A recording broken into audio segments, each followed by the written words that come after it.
Alright, what's going on, guys? Aaron Goldstein here with another text conversation breakdown. One of the things we're going to go over in these text conversations, so there's two places to find text conversation breakdowns. There's this section right here, which is just strictly text conversation breakdowns. And then if you guys go look, or if you were to go look in the recorded group chats, there's a bunch of text conversation breakdowns there as well. You just kind of got to find it, but they're in the title. So if like you wanted to get really good at message negotiation, because there are over 30 plus videos now that all kind of have a different angle, that all have a different perspective, that all deal with a little bit of a different issue, if you were to just go through these videos, if you went through every single message negotiation video that I have, all these ones here in this section, and then go through the group chats and just look, it'll say like text conversation breakdown, or two text conversation breakdowns, or advanced text breakdown, line by line. If you go through those, you'll see that these all follow the script. Everything follows the script.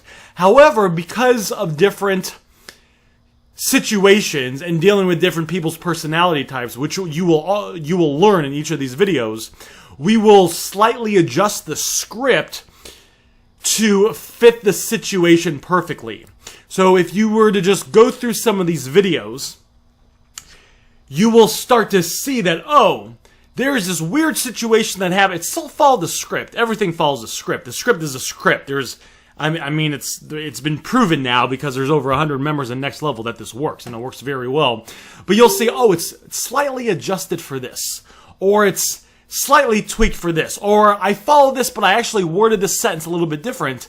Then when you're dealing with those same type of customers, type A personalities, aggressive personalities, or shy introverted people, or people that are kind of slow and you want to speed it up, and all these other different type of scenarios, you'll be able to say, oh, I remember when I watched that one video Aaron did, that text conversation breakdown, he was in a very similar situation. Then you'll be able to basically replicate what I did, and because you're taking better actions, you'll get better results because you have better information. So I challenge you, if you want to get good at text message negotiation, to go through all the videos in the back office here. Chris, depending on when you're watching this video, the time I'm making this video for you guys, Chris Cried doesn't have a car.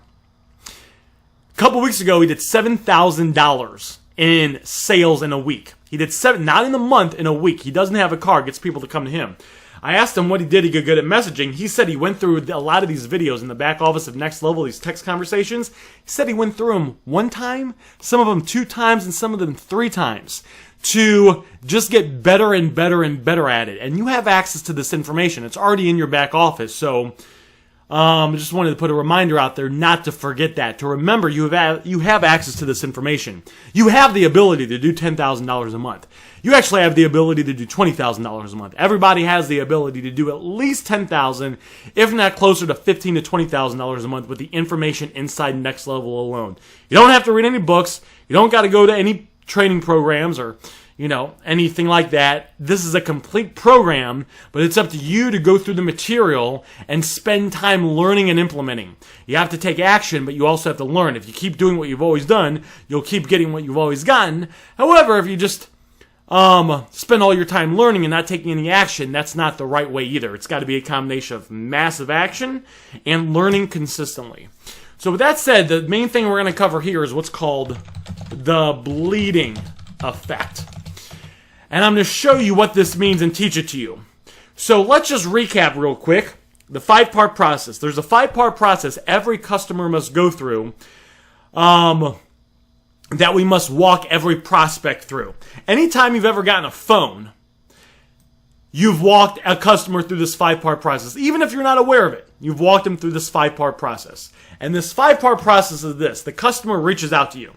They reach out to you, right? You put up an ad on the app. You put up an ad on the marketplace. You put up an ad on Craigslist. And what the person actually does is they will see the ad. Then they become interested in the ad. And then they take action based on the ad. And when they take action on that ad, they will reach out to you. You'll get a message that says, I'm interested. And they turn into a lead and they land right here. So way before this, just so you guys kind of get an intimate understanding of this, we put up an ad. And the ad, let me make this a little bit smaller. The ad gets their attention. And then we got to get them interested. If we get their attention and we don't get them interested, then they fall off and they don't become a lead. We got to get their attention, then we have to get them interested, and then we got to get them to take action. And the action they always take, of course, is the action of calling you, texting you, or messaging you, depending on which platform you're using. When they take that action, they then land right here, and we start this 5-part process. Does that make sense? You following me so far? So they reach out to us. And we got to figure out what they have. So as soon as they reach out to us, we, as sales professionals, will take charge of the situation, and we will start to guide them and walk them through this process. It is your job. It is your responsibility to lead them through this process because you are the professional. And anytime you go somewhere, the professional's job is to control and lead the conversation. And let me prove this to you. So I went to the doctor's a couple weeks ago, had to get a little checkup, and I walk into the doctor's, guys, and I don't know what to do. I don't know the processes. I don't know the smoothest process to follow. I would theoretically like to go through the smoothest process to where it takes the least amount of time with the least amount of headache to get in and out so I can live my life and probably go pick up some phones, which is actually exactly what I did. So I walk in the doctor's office, and I stand there kind of awkwardly for a sec, and then I see a nurse at the table in front of me. And as I see her, she sees me and says, "Hey, welcome, how are you?" So now I'm greeted. So it's like, all right, I guess I'm going to come over here. It'd been better if she told me to come there, but I, walked over there. And she goes, "What brings you in?" And I told her, and she pulls me up, and she hands me a clipboard, and she goes, "All right, if you want to go have a seat over there," controlling me, telling me what to do, "fill this out. When you're done, bring it up," telling me what to do. And we'll go from there. I did what she said. I filled it out. I answered the questions. I autographed at the bottom. It was actually on the back. I brought it up to her. Fantastic. If you want to have a seat, someone will be out in a sec. So I went and have a seat. She told me what to do. The doctor came out. Or the nurse came out. The nurse, "All right, if you want to come back here," told me what to do. We're going to go down the hall. Then we're going to make a left at the first time we can make a left. We're going to go in the second door on the right. It's door number 6. See, she's telling me what to do. All right, now, I want you to cough, and I want to put your arm out. I'm going to take your blood pressure. See, they're telling me what to do. It's your job to control. And if you don't like the word control, guys, I use control kind of directly. If you don't like the word control, guide. It's your job as a sales professional to guide them. Just like when you go to the doctors, you want them to guide you. When you go to the restaurant, you want them to guide you. When you go to the restaurant, you walk in there. Let's pretend we're going to go to you and me, we're going to go to the restaurant and we're going to get tacos. Because apparently a lot of people in Next Level like tacos, so that's what we're going to use. So you and me, we're going to get tacos. We walk into the taco joint of the century that's got the best reviews, and we hear they got the most amazing tacos, the kind that you love. And we walk in there, and as soon as we walk in, we don't see any workers. So you and me stand there. And after just like 2 seconds of us standing there, we're going to start to feel awkward. We're going to start to feel uncomfortable. Are we supposed to wait here? Do we sit ourselves? Do we, what do we do? Do I need to ring a bell? Why are all the people that are dining staring at me awkwardly? Are they closed? Did I come in the wrong door? Right? Now imagine scenario number 2. Scenario number 2, you and me walk in to get tacos. And as soon as we walk in, we see a hostess. And the hostess says, "Oh, hi, welcome." So now we have a point of contact. We got someone that can guide us. "Hi, welcome. Is it dine-in or carry-out?" "Oh, it's dine-in. Fantastic. Is it just you two? Or how many people are with the party?" "Yep, just us two. Would you guys prefer a booth or table?" "Would you prefer a booth?" "All right. Would you guys like to sit where the music is? Or would you guys like to sit over here where it's a little bit, you guys can talk a little bit more?" "Oh, let's sit where we can talk a little bit more." "Fantastic. Follow me." And she guides us and walks us to the table, sits us down at the table, puts menus in front of us, opens up the menu and says, "Here are our specials. Here's happy hour. The server will be out in 2 minutes." Which situation do you like more? Do you like number 2? Because they're controlling us. Now, I'm using the word control to make a point. They're really guiding us. Sometimes, I've gone through a lot of programs actually on how to coach. So sometimes as a coach, I will use words that kind of have more of a sticky effect just to make a point. Just because I want to it kind of just triggers the brain a little bit, if that makes sense. So it's not necessarily we're controlling them, but we're guiding them. As a phone flipping professional, your job is to control the situation and guide them, and you're going to do this by doing a lot of questions. We're going to ask a lot of questions to get them through this 5-part process. Now, just as a recap, we got to walk them through this 5-part process. The goal is to get from one step to another as fast as possible. This is all about getting to an end result. So, if I'm hanging out, if me and you are getting tacos, and let's say we're best friends, there's not really an end result that's trying to be created there, except that we're hanging out. So you might tell a story, and I might tell a story, and we might joke and just have a good time. A sales conversation, which is what all these are, is different. It's all about an end result. It's about you diagnosing the situation, figuring out what they have, and then making them an offer and closing them. It's all about getting to an end result. The end result being you giving them money for their phone. So because of that, it's going to have a little bit different structure than a regular conversation. And if you've never experienced a sales conversation or you're not familiar with it, it will feel different to you. It will feel foreign because it has a different frequency than a normal conversation. Does this make sense? The reason it has a different frequency is it's about getting an end result. It's about, again, you buying their phone. So I wanted to set all this up for you and go over some points so you get this. So you're going to see me basically doing everything I teach you to do, asking questions. We're going to go through the process, and we're going to touch on the bleeding effect and following the script. So, all right, here's my ad. Now I'm just going to give you guys a couple tips real quick. Whenever this is something I'm kind of doing now. So this is from a marketplace ad. So if I'm ever having issues with ads sticking on the marketplace, I always do the warm-up method. I do the sandwich method, but I also do the real title method. So the real title method is where I use an image like this, but I make the title a real title of a phone. So see the title right here? So on marketplace, I was having some issues with the ads sticking. Like they were sticking a little bit, but I was kind of in the phase where I was kind of in like the, sometimes the platforms, everything sticks and life is great. Sometimes you're fighting with it a little bit. Here I was fighting with marketplace like a little bit harder. So it made me feel like the account was starting to go bad. So one of the things I'm doing now, this is just like an extra little tip, is I have the image, right? I buy smartphones. I have this image right here, but I'm using a real title. See the title? iPhone 7 Plus ATT 32 gigabyte. I'm using an actual title. So I just wanted to share this with you guys. And just as a recap, and we cover this in other trainings, but just as a recap, some of the best images, things that make up good images for the apps in the marketplace, it needs to be a phone with money behind it, taken in a real situation with like I buy smartphones, cash for smartphones, something like that written across it.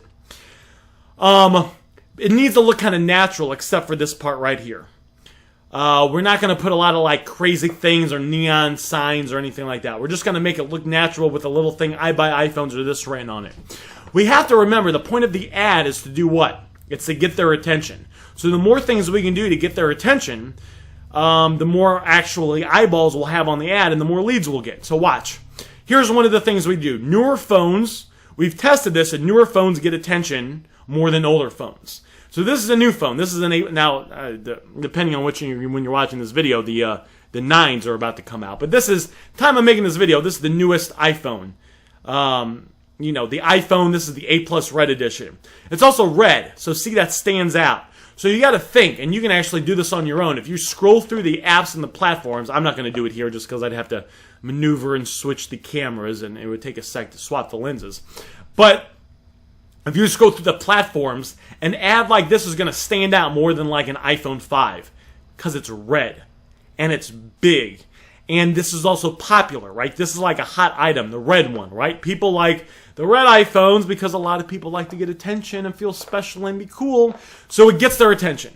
Now, we've tested it out, and we know if we're going to use $1 bills, 5, 10s, 20s, or 50s, or 100s, overall $100 bills get more attention. So you guys see what I'm doing here? I'm using the newer phones with a lot of $100 bills. Now, sometimes I use 20s, sometimes I use 50s and mix it up. But I like to use $100. A lot of times you'll see me using bigger bills with newer phones. So these are a couple things that get their attention because it just grabs their attention. And once it sees their attention, then they can read this. I buy smartphones, and then they go from there.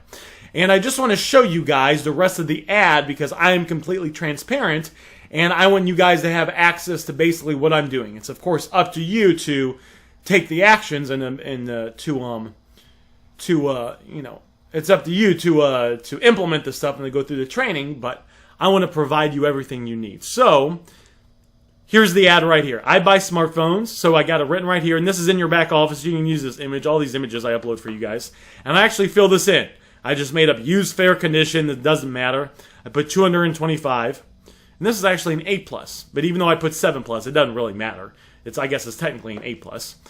And then I put AT&T. So see, I kind of matched this up with this. I put 7+. It should have been an 8+, but it looks, it's going to look pretty much the same. A 7+ and an 8+, the red edition. It looks a little different, guys.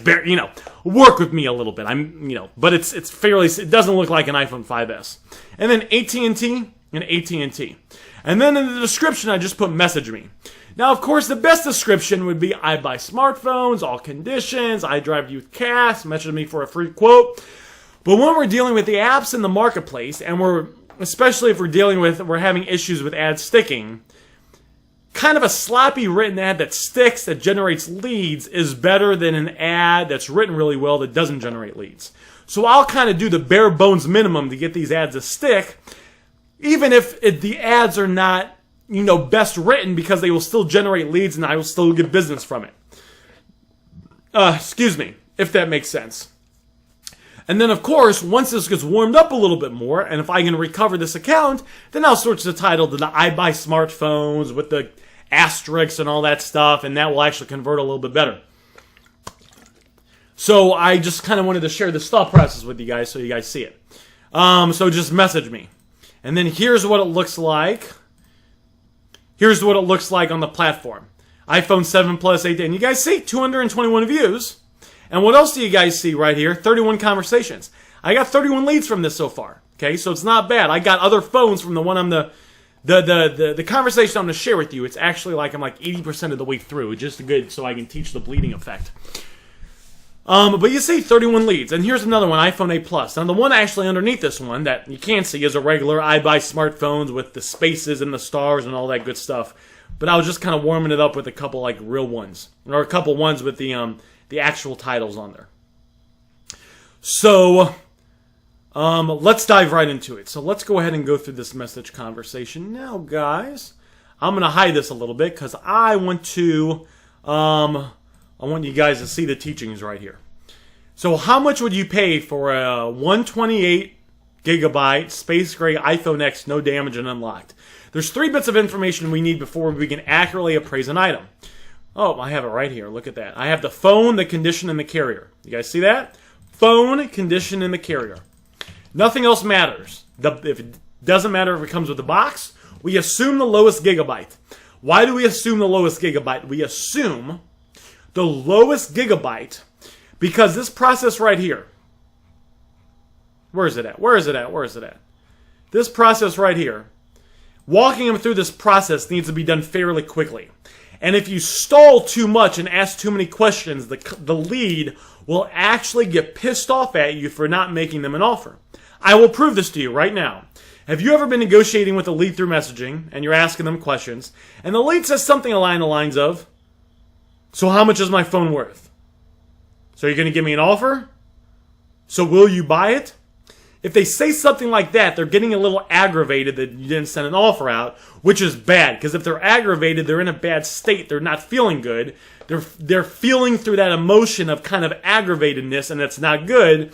Because aggravating is kind of similar to pain. And whenever people feel pain or discomfort, they're either going to... it triggers the fight or flight response. And usually, if you piss them off too much, they'll just stop responding. Because they'll be like... screw this person. They're taking too long. They're asking me 10,000 questions. I'm done. So that's why we don't ask the gigabytes. We just ask the most basic information we need to fairly accurately appraise it, and then we go from there. So, iPhones, this one right here. Now we know right here that the phone is the iPhone X, no damage, unlocked. Now here, they say 128 gigabyte. Now, do they make iPhone X's and 128 gigabytes? No. But it'd be pointless for me to ask. It'd be pointless for me to be like, well, it doesn't come in 128. Can you look in the settings as it's 64 or 256? That would be asking them to do way too much. That'd be asking them to commit too much. That would slow down the process. I'm just going to assume it's 64 gigabyte. And then that way I can get information I need faster and make an offer. I'm always thinking about this stuff right here. What do I need to do to get to the next step? What do I need to do to get to the next step? Can I say, if I'm going to say something and I'm going to say it in 5 words, or I'm going to say it in 8 words, but I could reword it and say it in 5 words and get the point across, I will, because it allows me to get to the next point faster. And if I'm thinking like that and I'm doing $40,000 a month, it might be beneficial to start adapting that mindset as well for yourself. Alright, so now the other thing I know, guys, is when they say the phone's unlocked, usually it's not unlocked. Sometimes it is. I bought a phone a few days ago they said it was unlocked, and I ran the IMEI, and I popped in the Sims, and it was unlocked, and it was good. But sometimes when they say it's unlocked, they don't mean it's carrier unlocked, they mean it's like iCloud unlocked, or password unlocked. So I want to figure out which company it was with originally. So whenever they say this, we say this line: which company is it unlocked through? This who's in Next Level, does about 20,000 plus a month. He came up with this line right here. Which company is it unlocked through? So all credit goes to for this. So how much would you pay for a 128 gigabyte space gray iPhone X, no damage and unlocked? I said, which company is it unlocked through? Now this is important. See, notice the difference. Example 1. I'm going to say, well, sometimes the phones are unlocked, sometimes they're not. I've had people actually say they're unlocked when they're not. Which company did you buy it through? Example number 2. Which company is it unlocked through? See, example number 1, I'm kind of like saying unnecessary bullshit. I am wasting time. I'm almost confronting her and calling her a liar that it's not unlocked, which will again create negative energy. And you always want to be thinking, these words that I say to the prospect, what ideas, what thoughts, and what feelings is that going to create in them? And if it's going to create like a negative feeling, I might want to word it differently, because their commitment level through messaging is so light that if I say something that piss them off or aggravate them just a little bit, they could just stop responding. So I need to be very cognizant and aware of this. Which company is it unlocked through? AT&T. Now what I'm going to do, guys, is I'm just appraise this as an X AT&T. I didn't appraise it as unlocked, because most of the time it's not unlocked. So I appraised it, and I'm going to make my offer. Okay, great. I can give you $380 for it. Now I want you to see how fast this happened right here. This happens a lot. Not all the time. Sometimes you got to be fine people. But listen, she said something. I said something. She said something. I made an offer. I said one sentence that was a question, because we lead by asking questions. I said 6 words before I made an offer. That's how your conversation should look. If you're spending too much time and there's a lot of back and forth without you making an offer, then you're not following the process, and you need to go back and watch the script video and watch some more of these videos that I have about text negotiations, because it should look like this. Now, not all the time, right? If the screen's cracked, you usually got to ask if you got to get some more information to see if the LCD is good or not. But more than 50% of my conversations, guys, and sometimes I'm debating with them for a while, right? But a lot of it, when you get to the first offer and you get to this step right here, step number 3, this should be happening fast. See how fast this happened. This is very, very common. Very, very common. I said 6 words and made an offer. And if she just said it was AT&T, my next line would have freaking been an offer. Okay, great. I can give you $380 for it. She goes, okay, let me ask my husband if that's okay. I'm sure he'll do it, but I just have to make sure. And this is annoying, so let me turn this off. I'm just going to shut down my phone because I don't want to hear that, and I want to give you guys my full attention. She goes, okay, let me ask my husband if that's okay. I'm sure he'll do it, but I just have to make sure. Now, here's the thing. People can respond to that whenever you make the offer, and there's a video that talks about the 3 different price objections. It's in one of the group. I believe it was on 9, it was around like 9/7/2018. You want to go watch that one too, because that talks about when people don't like the price, there's actually 3 different, if someone objects to your price offer, there's 3 different levels. And you need to have a deep understanding of these levels. And again, if you just go look for the group recordings, it was done on the 6th. So it was 9/6/2018. Just watch that one. It's very, very, very beneficial. You definitely want to be going through that. It's in your back office inside Next Level. So she goes, okay, let me ask my husband if that's okay. I'm sure he'll do it, but I just have to make sure. So here's the thing. She needs to ask her husband. Does she need to ask her husband or not? I don't know. Is she being serious or not? Sometimes they are. Sometimes they're not. I don't care. Maybe she wants to think about it. I don't really care. Maybe she wants to ask someone else and get their professional opinion. I don't care. But it seems like she's pretty committed, okay? And here's why. She made out this big thing, and she put an exclamation mark. So that means like she's, that's emotion. Exclamation marks are emotions. So she's like still fairly committed to the conversation. So I'm feeling pretty good about this. Now let me tell you what the amateur and even the middle person does, and then I'm going to tell you what the advanced person does. The amateur would say, okay, great. That does not help move us through the 5-part process. Never say words that do not move you through this 5-part process. Every word you say, every sentence you send needs to be moving through this process. So the amateur is going to say, okay, great. The middle person is going to say, okay, great. Just let me know. The advanced phone flipping professional, that is us, that is you. We are going to use the bleeding effect. Here is how the bleeding effect works. So this is the 5-part process. Everything is based around this. This is like the template of how everything works. So the bleeding process is where we're going to go from here. So what did they do? She reached out to me. I have figured out what she had. I made an offer. I'm stuck right here. The bleeding process, because I'm stuck right here and I got to wait for husband's word, I can't get here quite yet, right? I'm waiting for husband to tell me if he agrees or not, because if he doesn't agree, I'm going to have to do objection handling. If he does agree, then I can close. So I'm right here. I'm waiting on this step right here, and I'm trying to kind of get here. This step right here is based on what husband says, and I don't have that information. So because of that, the next step is here. I'm here, so I'm kind of like hovering right around this area right here. I'm not like right here, but I'm kind of like I'm kind of like here and here. I'm kind of like right here. Does this make sense? So what I'm going to do is I'm going to start saying phrases. I'm going to start saying things to push me to the meetup. The bleeding effect is basically where you're at one step, but you start doing things to push you, to force you to the next step, even though you're not there.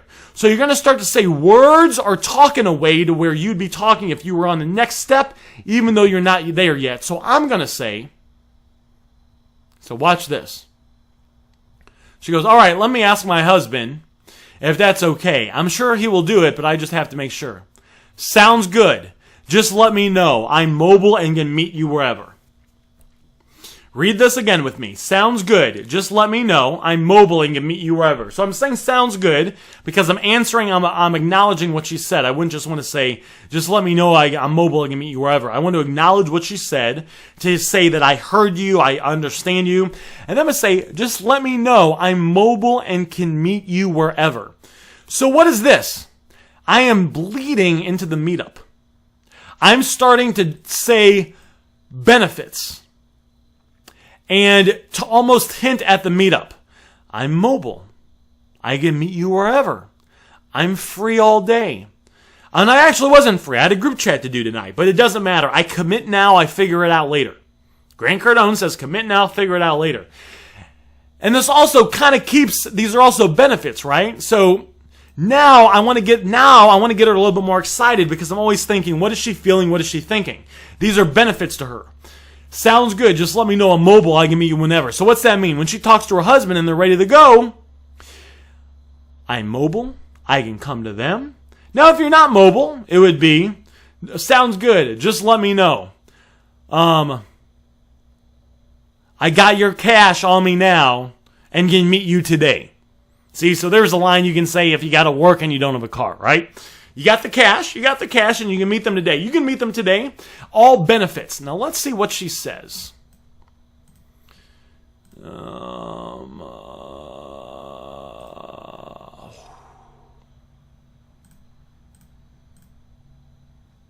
She goes, same. We live in Lafayette Square. So she's saying she's mobile and can meet whenever. So she's kind of agreeing to the meetup. We live in Lafayette Square. Now here's this very subtle, but this is next level, so this is the stuff we talk about in next level. She wouldn't be telling me that she stays in Lafayette Square and that she's saying she's mobile and can meet today, or meet whenever, and agreeing with me that she's mobile and can meet whenever and she stays here, if there's not a good chance she's agreeing to the close. You guys see that? You're not going to say this if you reject, if you make me an offer and I say, forget you, buddy, your price is low. I'm not going to tell you about where I stay or that I'm free today or that I'm mobile, right? These are only things you're going to do for the close. So I'm bleeding here. I'm waiting to confirm that it's closed, but I'm like trying to kind of start to set up the meetup and get the details, the logistics for the meetup. See? Now, you don't have to say this. I just say, I have no idea where Lafayette is, but I say, perfect. I'm there all the time. Just let me know what he says. And I'm saying this just to basically say the underlying message I'm trying to get across with this is, no problem. I'll be able to come there. It's not going to be an issue. Just let me know. And even though I don't know where Lafayette Square is, I probably drive by it a lot. Now, you might say, Aaron, I'm not comfortable saying that if I don't know where it is. You could say something, you could be like, oh, no worries, that's close to me. Just let me know. You'd be like, no worries. No worries, that's super close to me. I could definitely meet you in that area. Just let me know what he says, right? And super close to me is, is the word for that relative?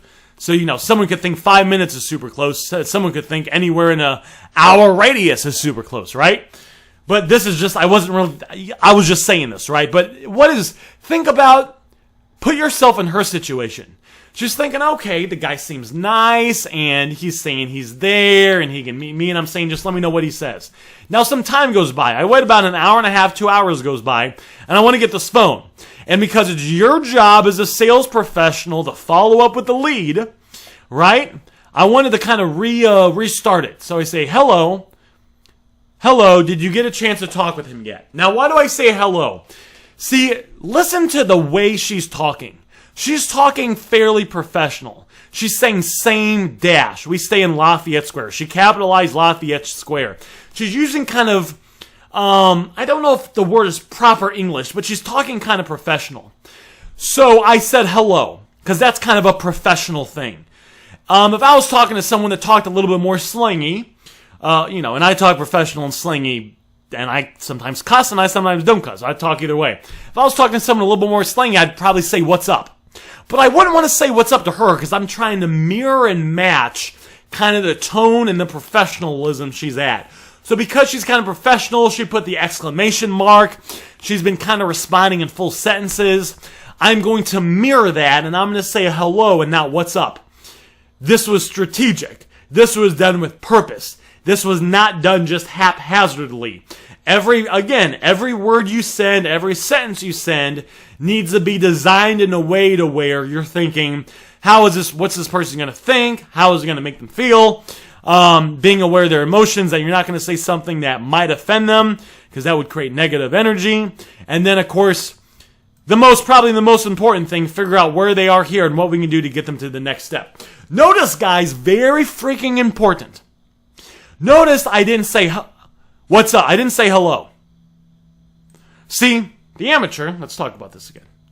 And guys, I'm not here to pick on anyone, because everyone has to be an amateur before they become a good negotiator, and everyone has to be decent before they become advanced. That's how it is with anything, right?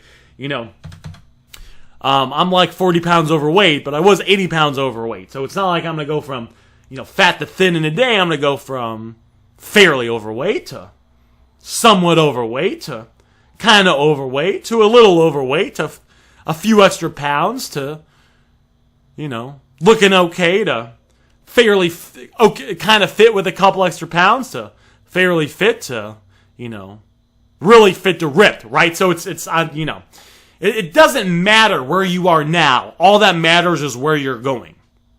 It doesn't matter if you suck at negotiating. You go through this training. You go through the 70 plus hours of training you have in Next Level. You go through it over the next few months. You can level up very fast in this business.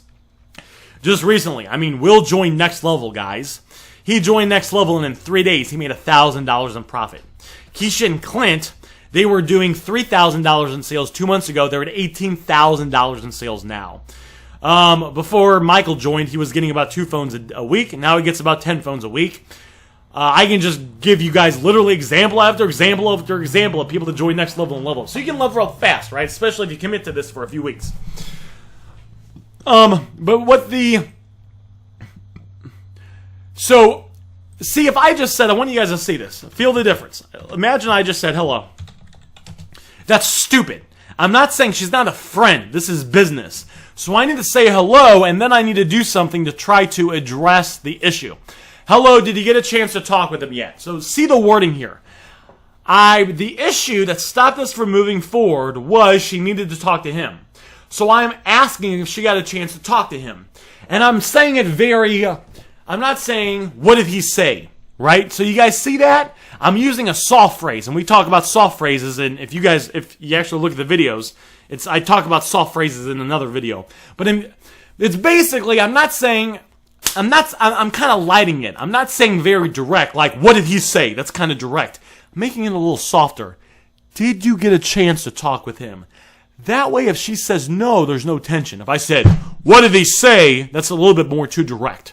That's basically a soft phrase. And don't get overwhelmed by any of this. Because there's only a handful of concepts you got to get. Once you get all these concepts, like, you'll be able to make a lot of money in this business. And you'll actually be a fairly masterful salesperson at that point. And you'll have a skill set you'll be able to use in any area to make a lot of money. Because a lot of sales principles you can translate to different stuff.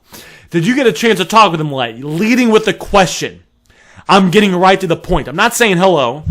I'm not saying, so what'd he say? I'm saying, did you get a chance to talk with him yet? Oh, yes, 400 and you have a deal. Okay? I got a question for you, my friend. Have you ever maybe made a low ball on someone, and they come back and they want a few more dollars? So pretend you're in my situation. You make an offer for $380. They come back and they want $400, which is only 20. I mean, what is that? That's like 5% more or something. It's not that much. You say, yep, and you take the offer. So you say, hey, I'll give you $380. They say, how about $400? And you're like, okay, yep, fine, $400. And then as soon as you say that, they're like, actually, I need $425 now. Or my husband said he's not going any lower than $440. The reason that happened to you is because you jumped on it too fast. So let me share with you how to make sure that doesn't happen or happens like only 2% of the time instead of the majority of the time. What you want to do is, even if the offer is fair and they want you to come up a couple dollars, you can first of all use a script to try to get them down in price. But from my point, to come up $20, I'm fine with it. But what I want to do is I want to make her work for it a little bit. I want to make it seem like I'm judging the situation, and I'm not going to hop on it right away. So I'm actually going to get her to answer a question. Here are some of the most common ones that I say. This is what I'll say. You said it's in perfect condition, right? Or another thing I might say is, you'll be able to remove the iCloud from it, right? And then they're going to say yes. So what does this do? Imagine that I said, you said it's in perfect condition, right? And she would say yes. And so, okay, 400 works. Would you want to meet? This is how it would look. Now, what does this do? This is like, because you didn't jump on it right away, you made her work for it a little bit. It's now like she had to work for it, and she had to basically confirm that it was something you wanted before you accepted it. So now the situation is like just because it's a she, and this is the person is responding to you. They're chasing you a little bit. They're answering your questions. They had to work a little bit. And because you didn't take it right away, now when you word it like this, and only after you get them to answer a question, these are like the most common ones I do, then because she worked for it a little bit and you didn't seem too desperate, by her working for it, you didn't seem desperate, you didn't jump on it right away, that's going to reduce it a lot to where they're not going to be like, oh, actually, I need now 425. It fixes that really well. What I'm going to say is, because I don't want her to, I would take it anyway, I don't care, but I don't want her to think that I'm like too anxious for it, because like I said, then she's going to tell me her husband said, actually they need 420, and then they need 440, and hell, they'll just keep adding on $20 till they get to like $5,000. Do you know if the phone is paid off or if you guys are still paying on it? So what my thought process is here is I'm trying to figure out, is it really unlocked or not? Because if it's not paid off, then I'm going to use the line, you know, it's a great phone. Because it's not paid off, well, I would either use just the standard, you know, it's a great phone, but I buy and sell, I have to make a little profit. Highest I could do is $380, drive you bring cash. Or I might use, if she said it's not paid off, I might use that in that script part. So I'd say, you know, it's a great phone. Because it's not paid off, though, I'm not going to be able to unlock it. And because I buy in, so the highest I can do is $380, but I can meet you today and bring cash. It would be something along the lines of that. It would be based on, like, her response. So that's kind of what I'm trying to get her to say, you know. And also, if it's not paid off, you know, sometimes people they don't really get it, but they're, oh, shit, it's not paid off. You know, shit, if a car's not paid off, you know, it might not be as valuable as a car that is. That might have been a bad analogy. All right, we'll just ignore that. But let's get back to it. Do you know if the phone is paid off or if you guys are still paying on it? The phone is 4 months old. It had always been in the case with a screen protector. Now, forget all the other stuff. Look at this. It's 4 months old, has always been a case in a screen protector. So I like this. I like this because I'm getting her attention. I'm making her work for it a little bit. You guys see that? She's working for it a little bit. That way, when I finally accept the 400, she feels like she got to win and she had to work for it. And the last thing she's going to do is say, oh, I need the 425. We switched over to Verizon from AT&T. I believe he paid them off. I'll ask. Well, what do we know about this? Hold up now. Now I think it's actually unlocked. I originally appraised it as like bad ESN, AT&T lock, but now I think it's like clean IMEI unlocked, to be honest with you. Because if it was with AT&T and it worked on Verizon's network, now it's like unlocked. So now it's like good. So now I'm happy to do 400. I'd be happy to do 500 at the time I'm making this video based on the current market for like a clean IMEI X unlocked 64. I believe he paid them off, but I'll ask. Now I don't really need her to ask. I just need to confirm some information. So we're going to say, okay, and the phones worked with Verizon, no problem. Yeah, we had AT&T unlock it. It took them a day. So what do I know about that? I know the phone is paid off then. I used to work at AT&T. And just from flipping phones, I understand the process. So I understand that she did buy it at AT&T. They did pay it off. You can't submit for it to be unlocked unless it's paid off. She paid it off. She switched it to Verizon. And now it's paid off and it is unlocked. So I'm happy doing the 400. So okay, cool. I meant to say then. Okay, cool. Then it's paid off. Okay, 400, you have a deal. Okay, let them know. So you see what I did here? She answered. You don't have to get them to answer 2 questions, but at least 1. It was just a couple questions because I'm kind of in a good mood now. I'm going to get this for 400. I think these are going for. I'm going to sell this one as clean IMEI. I should make a couple $100 profit, if not a little bit more. She goes, okay, let me ask him. Now let me let him know. Now guys, I just told you guys this secret. So tell me, I want you to think, what would you say now? Now going through the training, knowing what you know, let me let him know. Some people might say, okay, sounds good. But now that you went through the training, I'm going to say something along the lines of, okay, sounds good. Just let me know. I'm free today and can meet you guys wherever with cash. This would actually probably be the best response. So I'm using the bleeding effect again. I'm on hold because she's got to ask the husband. Now it's kind of closed because I agreed to the price, but I'm still bleeding into the meetup, and I'm trying to get her thinking about the meetup and getting the benefits, right? So this would have probably been a better line than what I said. I forgot what I said. Let's see. Okay, great. And when is a good place to meet? All right, so let's see what I did here. Hindsight's always 20/20 or 40/40 or however the expression goes. Okay, great. And when is a good time to meet? So basically, that's still not too bad what I said. Okay, great. And when is a good time to meet? That's a little bit too direct. I should have softened that. If I had to redo it, I would have said something along the lines of, okay, great. Can you guys meet today? See, this is what I should have said. This is a little bit softer. Now, this doesn't mean I'm going to lose the deal, right? I'm not, if you make little mistakes, it's not like you're going to lose the deal. If you make a lot of big mistakes, you'll lose the deal, which is why we got to go through these, get good at this stuff. But see how can you guys meet today? That's a little bit more just soft. And it's a little bit more not as direct. And when is a good time to meet? So this is still not bad because I'm saying, okay, great. And when is a good time to meet? So it's kind of like I'm going to the meetup, but this is just a little bit softer. This is just a little bit better.